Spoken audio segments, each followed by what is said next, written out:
there is something rotten in the state of Wisconsin, and it's not the cheese. Okay, so this story starts with the lead industry.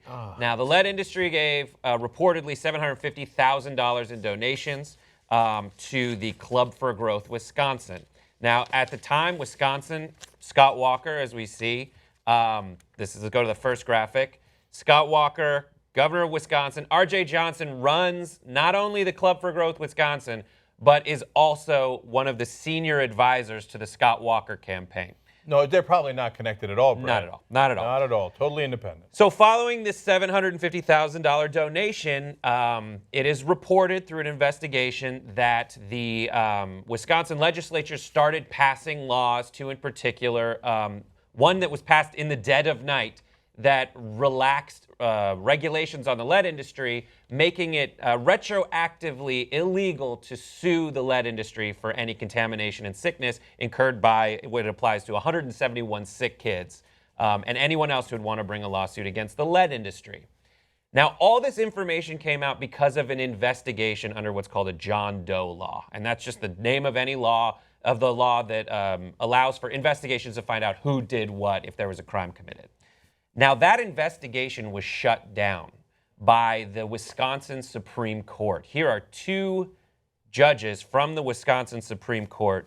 They are Justice Michael Gableman and Justice David Prosser. Why are they important? Well, the Supreme Court is going to hear a motion saying that these two should never have voted or heard the case and decided to shut down the investigation. Why? Because their campaigns received money from the Club for Growth Wisconsin. Here are two emails that were leaked as part of the John Doe investigation from Scott Walker to Karl Rove saying RJ, who was in charge of the Club for Growth Wisconsin, RJ was the chief advisor to my campaign. He put together the team to flip the Senate 3 times and the Assembly 2 times. He ran the effort that defeated the first incumbent Supreme Court justice in decades back in 2008, and Club for Growth Wisconsin was key to retaining Justice Prosser.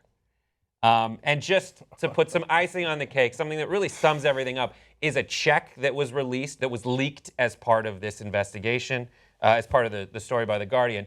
If you read one of the donations for $10,000, the memo here as to why the money was given to the Club for Growth Wisconsin, the memo is because Scott Walker asked. So there you go. I thought that guy was going to be the Republican nominee. Yeah. It was my pick. So there you go. Okay, so let's break this down in all of its hideous ways. So Harold Simmons is the guy who's the owner of NL Industries. He's now deceased. He passed away in 2013. He was one of the largest Republican donors in America for as long as I've been alive. And NL Industries is the producer of lead, formerly used in paint. Now, he then gives money to the Wisconsin Club for Growth. Now, that's the one that is supporting Scott Walker and his recall effort, 3 other Republican senators in their recall effort, and the judges. He gives a certain amount of money before they vote. He waits. Then in the middle of the night, they vote to say that you cannot sue people who have who produced the lead, which is him, and then he gives them the rest of the money.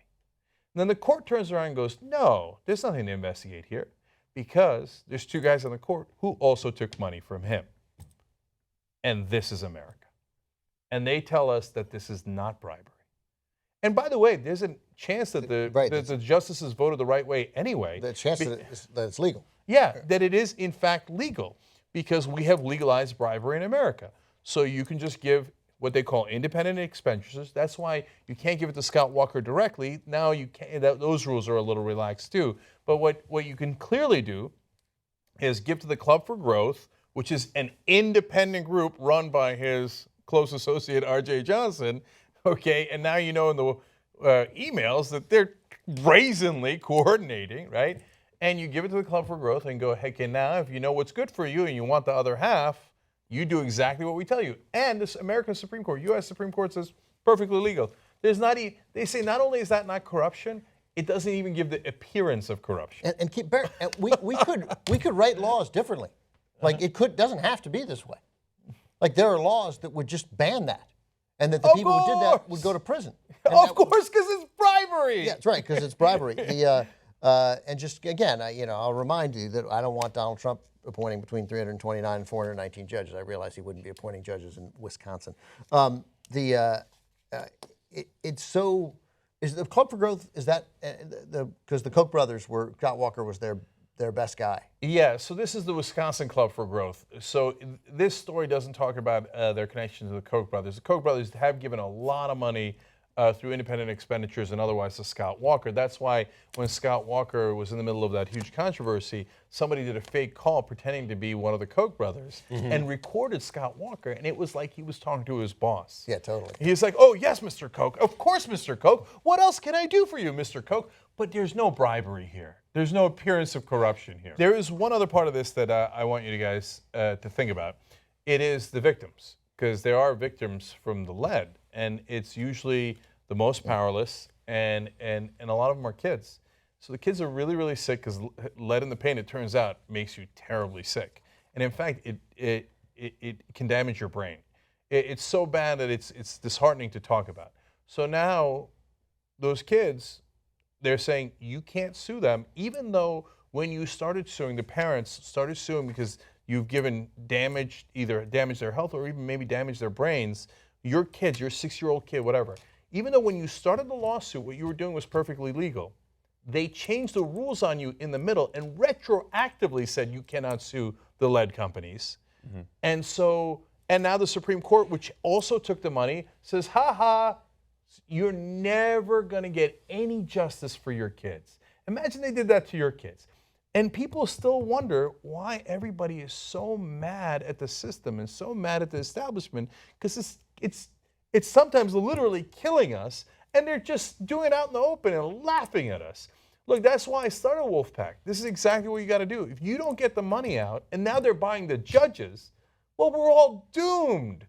So you've got to fight. If you don't want to do it through Wolfpack, do it through something else. But you've got to get the money out of politics. If they can just legally bribe people, it's insanity. And if you're saying, well, the Supreme Court ruled that way, the U.S. Supreme Court, dude, how the hell do we get above them? There's only one thing above the Supreme Court. That's an amendment. You get an amendment to get money out of politics, and there's nothing they could do about it. It's your job as an American to do that. Otherwise, we're never going to fix this. And this is going to happen to you. It's going to happen to your kids. It's going to happen in your neighborhood because it's happening all across the country.